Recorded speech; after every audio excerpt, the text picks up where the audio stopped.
Hello friends, life skill की the magic of thinking big series में आपका स्वागत है। दोस्तों, आज हम इसके तीसरे सोपान विश्वास जगाएं और डर भगाएं में आज का जो हमारा डर है, लोगों का डर। लोग दूसरे लोगों से क्यों डरते हैं? जब दूसरे लोग हमारे आसपास होते हैं तो हम इतना आत्मचेतन क्यों हो जाते हैं? हमारे इस संकोच की क्या वजह है? दोस्तों, दूसरे लोगों का डर एक बहुत बड़ा डर होता है, परंतु इसे जीतने का भी एक तरीका है। अगर आप इसे सही पहलू से देखने की आदत डाल लें तो आप लोगों के डर को जीत सकते हैं। मेरे एक सफल बिजनेसमैन मित्र ने मुझे बताया कि किस तरह उसने लोगों के बारे में सही नजरिया सीखा, और उसका उदाहरण सचमुच दिलचस्प है। द्वितीय विश्व युद्ध में सेना में जाने से पहले मैं हर एक के सामने बहुत झिझकता था। मैं बहुत संकोची था, किसी से भी बात नहीं कर पाता था और मुझे लगता था बाकी सभी लोग बहुत स्मार्ट हैं। लेकिन किस्मत से मैं सेना में चला गया और वहां जाने के बाद मेरे दिल से लोगों का डर निकल गया। 1942 में जब सेना में जवानों की भर्ती की जा रही थी तो मुझे भर्ती केंद्र पर मेडिकल ऑफिसर के रूप में तैनात किया गया। तो लोगों के परीक्षण के समय मैंने इन जवानों को जितना देखता था, मेरे मन से लोगों का डर उतना ही कम होता गया। सैकड़ों की तादाद में लोग खड़े हुए होते थे, सभी पूरे कपड़े उतारे हुए और सभी लगभग एक से दिख रहे थे। इनमें से कुछ मोटे थे, कुछ दुबले थे, कुछ लंबे, कुछ पतले, नाटे, परंतु वे सभी परेशान थे और सभी अकेलापन महसूस कर रहे थे। कुछ समय पहले यही लोग, कुछ लोग एग्जीक्यूटिव, कुछ किसान, कुछ सेल्समैन, कुछ ब्लू कॉलर कर्मचारी थे और कुछ यूं ही सड़कों पर खाक छान रहे थे। कुछ दिन पहले ये लोग अलग अलग काम किया करते थे, परंतु भर्ती केंद्र पर वे सारे लोग एक से दिख रहे थे। तब मैंने एक बहुत ही महत्वपूर्ण बात सीखी कि और मैंने पाया कि ज़्यादातर मामलों में एक से होते हैं। लोगों में समानताएं ज़्यादा होती हैं और असमानताएं कम होती हैं। मैंने पाया कि सामने वाला आदमी भी मेरे जैसा ही है।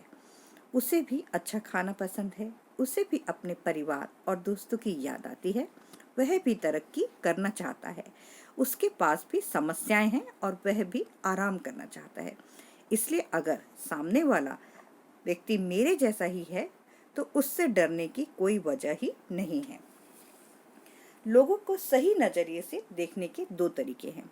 पहला दोस्तों, सामने वाले व्यक्ति को संतुलित दृष्टि से देखें। लोगों के साथ व्यवहार करते समय इन दो बातों का ध्यान रखें। पहली तो यह है कि सामने वाला व्यक्ति महत्वपूर्ण है, लेकिन इसके साथ ही आप भी महत्वपूर्ण हैं।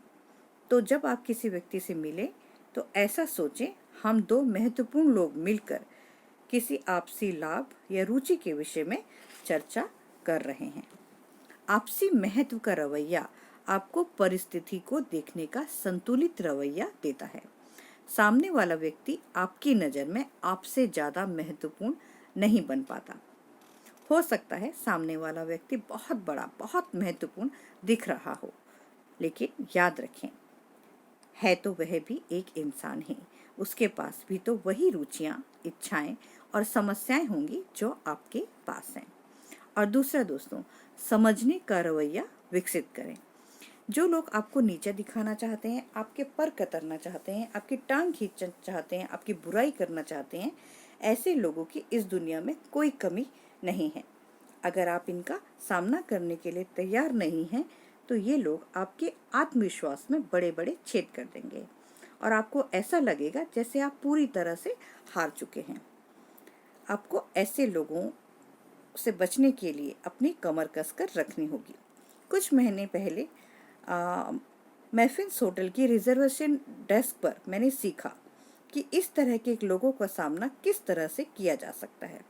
शाम के लगभग 5 बजे होंगे और अतिथियों का रजिस्ट्रेशन किया जा रहा था।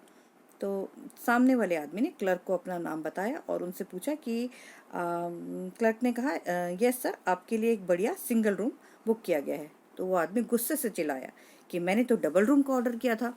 तो क्लर्क ने बहुत ही विनम्रता से जवाब दिया, मैं देख लेता हूँ सर। उसने अपनी फाइल निकाली और उसमें देखकर कहा, माफ़ कीजिए सर, आपके टेलीग्राम में साफ लिखा हुआ है कि सिंगल रूम चाहिए। अगर खाली होता तो मैं आपको खुशी खुशी डबल रूम दे देता, परंतु अभी हमारे पास कोई डबल बेडरूम खाली नहीं है। तो वो तो क्रुद्ध ग्राहक इतनी बुरी तरह से चिल्लाया कि भाड़ में जाए कि टेलीग्राम में क्या लिखा है, मुझे तो डबल बेडरूम ही चाहिए। और फिर उसने इस लहजे में बात करना शुरू कर दिया, तुम नहीं जानते मैं कौन हूँ। और उसके बाद वह यहाँ तक गया कि मैं तुम्हें देख लूँगा, मैं तुम्हें नौकरी से निकलवा दूंगा, मैं तुम्हें यहाँ नहीं रहने दूंगा। शाब्दिक आक्रमण की इस बौछार को विनम्रता से सहन करते हुए क्लर्क ने कहा, सर माफ़ कीजिए, हमने आपके निर्देशों का पालन किया है। आखिरकार ग्राहक को अब आग बबूला हो चुका था, बोला, चाहे मुझे सबसे बढ़िया कमरा भी मिल जाए तो भी मैं अब इस होटल में कभी नहीं ठहरूंगा। और यह कहकर वह होटल से बाहर निकल गया। और मैं तब तक डेस्क पर पहुंच गया था और मैं सोच रहा था कि क्लर्क इस बदतमीजी भरे व्यवहार के कारण विचलित होगा, परंतु मुझे बहुत ही हैरत हुई जब उसने मेरा स्वागत मधुर आवाज में गुड इवनिंग सर कहकर किया। जब वह मेरे रजिस्ट्रेशन की कार्रवाई पूरी कर रहा था तो मैंने उससे कहा कि मुझे आपका तरीका बहुत पसंद आया, आपका अपनी भावनाओं पर जबरदस्त नियंत्रण है। तो क्लर्क ने कहा, सर मैं इस तरह के आदमी पर गुस्सा नहीं कर सकता। वह वास्तव में मुझ पर गुस्सा नहीं हो रहा था, मैं तो सिर्फ बलि का बकरा था। शायद उस बेचारे को अपनी पत्नी से कोई समस्या होगी, या उसका बिजनेस चौपट हो रहा होगा, या हो सकता है वह हीन भावना से ग्रस्त हो। और यह उसके लिए एक बहुत ही सुनहरा अवसर था जब वह अपनी शक्ति सिद्ध कर सके। मैं वह आदमी था जिस पर वह अपने दिल की भड़ास निकाल सकता था। और क्लर्क ने बात में यह जोड़ दिया कि अंदर से शायद वह बहुत भला आदमी होगा, ज़्यादातर लोग ऐसे ही होते हैं। तो दोस्तों, लिफ्ट की तरफ बढ़ते समय मैं उसके शब्दों को दोहरा रहा था कि अंदर से शायद वह बहुत भला आदमी होगा, ज़्यादातर लोग ऐसे ही होते हैं। जब भी कोई आप पर आक्रमण करे तो आप इन 2 वाक्यों को याद कर लें। अपने गुस्से पर काबू रखें। इस तरह की स्थितियों में जीतने का यही तरीका होता है कि सामने वाले को अपने दिल की भड़ास निकाल लेने दें और फिर इस घटना को भूल जाएं। इस तरह से दोस्तों, जब हम सही काम करते हैं तो हमारी अपनी अंतरात्मा संतुष्ट रहती है और इससे आत्मविश्वास भी बढ़ता है।